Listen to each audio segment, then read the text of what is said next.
I guess I should start at the beginning. I'll do my best to describe what happened. Recently, my brother Zack has really gotten into nature photography. Last weekend, we decided to go camping so he could take some pictures. We lived on the East Coast, so finding places far from cities is pretty hard. Luckily, Zack found what seemed like the perfect place on Google Maps. The map showed a wide open clearing right next to a road.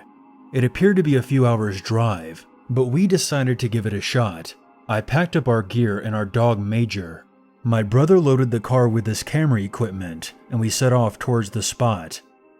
As we got close, I saw that the paved road ended. An old no trespassing sign was hanging on a rusty gate. I could see a long dirt road curve out into the woods behind it. We didn't want to trespass, but we had driven really far. I asked my brother Zack what he thought. He figured that the road and the land was probably just the property of some lumber company. It sounded about right to me. We noticed that the gate blocking the road wasn't even locked, and that sealed the deal. Zack jumped out and opened it for the car. After that, we found the spot without too much trouble. It was pretty much perfect. At least at first. We unloaded our firewood and pretty soon, we had a good blaze going in the middle of the clearing. Major was running around and sniffing everything, looking like he was having the time of his life. Major was a pit bull. We've had him in our family for about 5 years, and he was a great dog. Even if he was kind of dumb. But I love that dog more than most people. He had helped me through a lot of tough times in my life. We read online that there would be a thick cloud overcast that night. The prediction was spot on. It seemed like the clouds were thick logs, just brushing over the tops of the trees. The only light for miles came from our small fire. I started making some dinners wrapped in tin foil. Zack was holding his camera, taking pictures of an owl that was sitting in a tree in the distance. He dropped his camera, letting it hang from his neck strap. He looked at me and complained about feeling uneasy. I figured he was just being anxious and didn't put much stock in it while I put together the food. Suddenly, dead silence rang out through the trees. I realized that may not make much sense, but let me explain.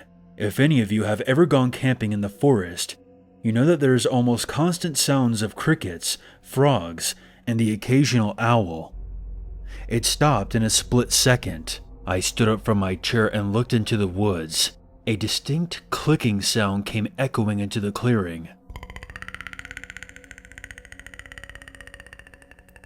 It came in bursts, then silence. It sounded wrong somehow, like nails on a chalkboard or a fork screeching across the china plate. I can't explain it, but the click mixed with the silence made the hairs on my neck stand up. Major jumped up and stared towards the sound. I could see how tense he was. He began barking. Major has always been an incredibly easygoing dog. He was freaking out like nothing I had ever seen before. Before we could do anything, he bolted towards the sound. I jumped up and chased after him to the edge of the clearing, but he was too fast.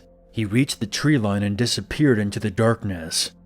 I stopped at the edge of the clearing, breathing hard. Zack was close behind me, his camera bouncing on its strap. The clicking sound stopped, and the chirping of crickets rang out again through the woods. I stopped at the edge of the woods and shouted out for Major. I heard nothing in response. Zack stood staring into the woods. He asked me what I thought the clicking noise was. I told him that I had no idea. I pulled out my flashlight and told him we needed to go after Major. He looked less than happy, but agreed, and started walking in the direction that Major had taken off. After just a few moments of walking, the light of the small fire was completely blocked by trees. The only light source that I could see was my flashlight. The woods seemed almost too dark. The thick woods in the remote location gave the woods an almost physical blackness. It reminded me of when I went caving a few years back. Zack and I kept calling out to Major. After a few minutes, I heard a faint whimpering sound. I called for Zack to stop walking, and we listened. Zack nodded and whispered, Yeah, that's Major up ahead. We pushed on. Up in the distance, I saw a clearing in the trees. In the middle of it, I saw a huge concrete building. Decades-old graffiti covered the sides. It appeared completely out of place in the middle of the woods. I pointed my flashlight at the ground around us. Neither me nor my brother could see any roads leading up to the building. Zack lifted his camera and took a picture. The flash lit up the clearing like a strike of lightning. If any of you want to see the picture, I added it here. While we stood there, I thought I heard the sounds of Major whimpering. They sounded like they were coming from inside the building.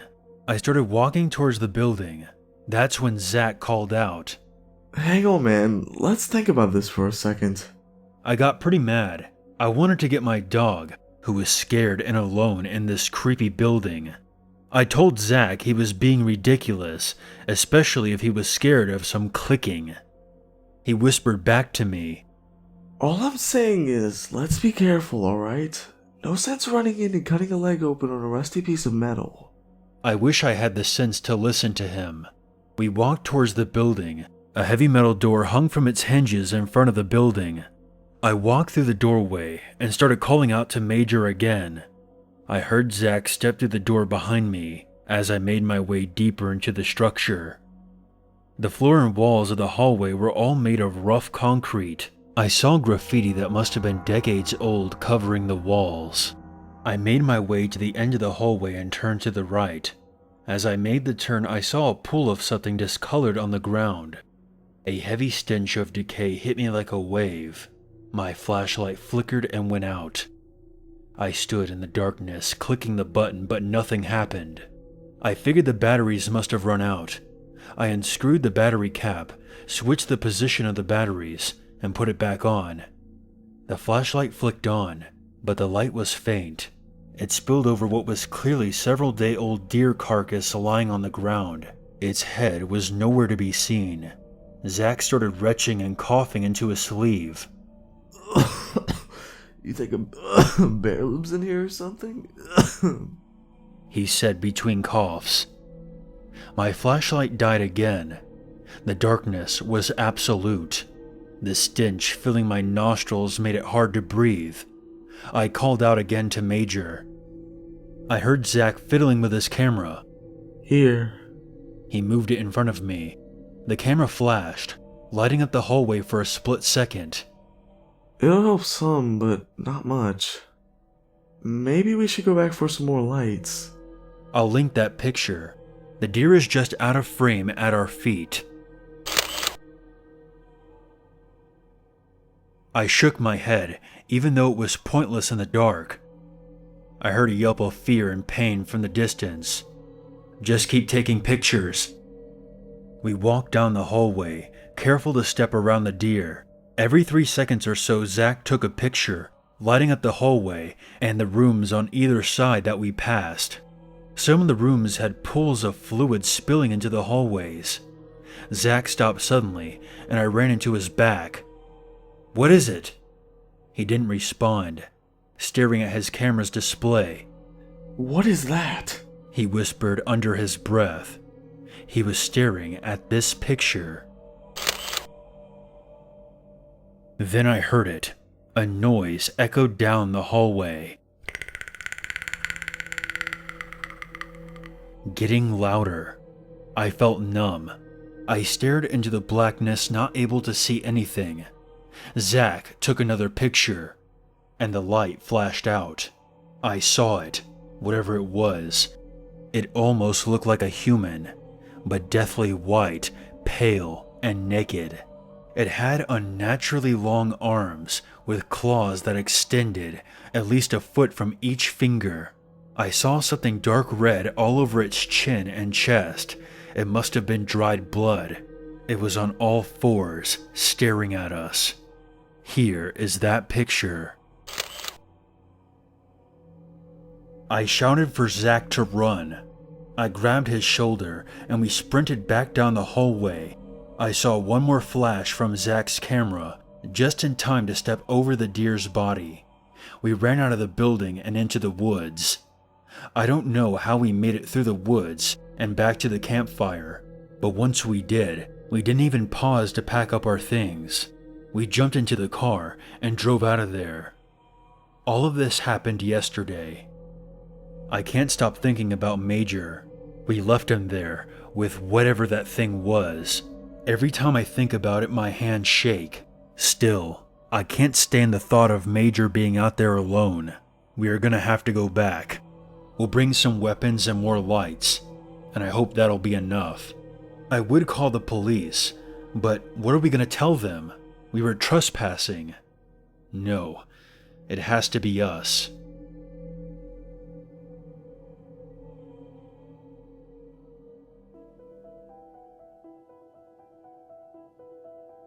Me and Zack immediately started making plans to go back out to the clearing to find our dog Major. The thought of Major by himself out there combined with the image of that thing crawling down the hallway, making that horrible clicking sound. Our new plan was to go back out to the clearing in the middle of the day. We decided to bring our guns, extra lights, and batteries. I loaded up a shotgun that I could sling on my back, and Zack decided to take his 9mm pistol. Zack also brought his camera to document anything we saw. We reached the clearing at around noon. We jumped out of our truck and walked towards the campsite. Our tent and campfire were at the same spot we had left them. We took a closer look and saw that the tent was all cut into ribbons. It wasn't torn. The walls were cut clean, like someone had taken a straight razor to the sides. Whatever had done it had rooted all around inside. Our sleeping bags were tore open, their white material scattered all around on the ground. To say I felt anxious at this point would be an understatement. After what I had seen the night before, I already felt my hand shaking. I pulled out my shotgun and made sure a shell was in the chamber. Zack did the same with his pistol. We started walking in what we thought was the direction of the concrete building. We called out to Major and heard nothing in response. Zack stopped, he holstered his pistol, and pulled out his camera. Hang on, I'll take a picture. Zack pulled his gun back out, and we continued. After half an hour of wandering in what seemed like the right direction, we came upon a clearing. This was a different clearing from the other night, smaller, with the trees leaning in. In the middle of this new clearing, we saw an old house. I'll link the picture Zack took here. We walked around the back of the house and saw a door was hanging open. The dark interior of the building stood in stark contrast to the clearing. I looked at Zack. Screw this place, man. We're here for that concrete building anyway. We need to get moving. We were about to leave when Zack called for me to stop. He crouched down and looked intently at the ground. Take a look at this. He pointed with his pistol at a dog collar lying in the mud. I ran over and picked it up. It had Major stitched into it and was covered in what looked like spots of dried blood. Zack pointed out paw prints in the mud that were clearly in the direction of the open door. We approached the house with our guns drawn. We checked room by room. It looked to be an old abandoned bar of some kind. Zack pulled out his camera and shook his head. Why on earth would a bar be built in the middle of nowhere? And with no roads around? I have no clue. Here is the first picture he took. And the other here. Then I noticed a trail of what looked like day-old blood spots, leading to a door that we hadn't seen before. The door was about half my height, and set deep in the wall. I crouched down and opened it. The door opened to reveal a tunnel. I felt a blast of cool wind come out of the darkness. The air was contaminated with something foul. The walls and floor of the tunnel were made of old brick or cobblestone of some kind. This is too old, I said under my breath. Zack agreed with me. The bar we were in was 20 years old at the most. These bricks looked like they had been here for at least a century. Luckily this time we were prepared. We had powerful helmet lights and had brought batteries to spare if we ran out. I can't explain to you how much dread I felt at the prospect of having to go down there, but I knew I couldn't leave Major if there was even a chance he was still alive. We put on our lights, checked our guns, and started to make our way down the tunnel. I led the way with the shotgun in front of me. The tunnel was so low, I had to duck my head and arch my back to not scrape against the ceiling. Zack took a picture of the tunnel. Here is that picture. We descended deeper underground. The tunnel curved, sometimes left, sometimes right, but always further down underground. Other branches appeared on either side of us occasionally. At least the headlamps did a good job of lighting up the tunnel. We kept moving forward. I felt moisture in the air coming from up ahead, and soon the ground was covered by an inch of water. Zack sniffed the air in disgust. Maybe this tunnel system connects to the other building. I thought that was likely too. From up ahead I heard the sounds of whimpering. Zack and I ran splashing through the water into a larger room. I turned my head to the corner, and my lamp lit up Major sitting in the corner whimpering. I knelt down to take a look at him. He had 3 cuts that ran from his neck to the middle of his back. They were long, but not deep. They had already stopped bleeding. I pulled out a rope from my bag and slipped it over his head. "I guess you ran too fast, didn't you? Got away? Good boy." He then licked me. I had just stood up when I heard the sound that I had been dreading since the night in the clearing. I turned and pointed my headlight into a tunnel entrance in the wall. It lit up another hallway that extended about 30 feet. I saw it sitting there in the darkness. It was sitting with its back facing us, but its head was turned completely backward on its shoulders, and it was looking right at us. Its skin was almost white, and even from where I stood, I saw its claws extending from its fingers. Its eyes reflected the light from my headlamp, like 2 pinpricks in the darkness. Then I heard it speak. It's beyond my power to describe how unnatural and wrong it sounded. It called my name. By God, it called my name. Then it said, I can't say what it said. I can't. I won't. The shotgun slipped from my hands and splashed in the water. I saw the flash from Zack's camera. I can't look at this picture again, but here it is. I grabbed the rope around Major's neck and ran back down the hallway. I stopped halfway to vomit.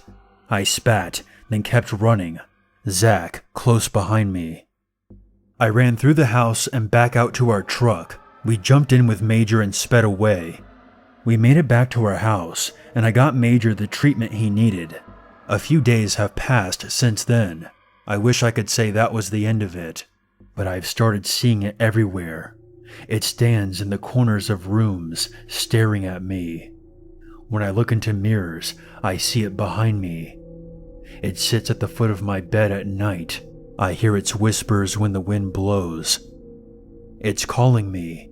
It wants me to go back. I have to go back. It's calling me. I have to go back. I have to go back. I have to go back. This is Zack. I just read this entry on Worcester Saint's computer. He's been missing for 3 days now. I was there in that tunnel, and I didn't hear it speak. Just a clicking. I'm freaking out right now, and I don't know what to do. The police are looking for him, and I don't know what to tell them. Some creature made him run away? No. I think I'm gonna have to go in there after him. And whatever this thing is, I don't know how I'm gonna kill it, but I have to try.